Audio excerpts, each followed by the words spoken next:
नमस्कार बंधु माने खोला मंचरे आपण मानकु स्वागत। दर्शक बंधु प्रकृतिर लीला अति विचित्र।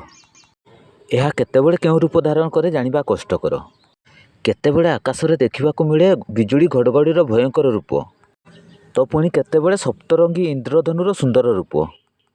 वर्षा जोगु केतेबेले समग्र पृथ्वी जलमग्न होई पड़े, तो केतेबेले देखिबाकु मिले ग्रीष्म प्रभाव जल संकट।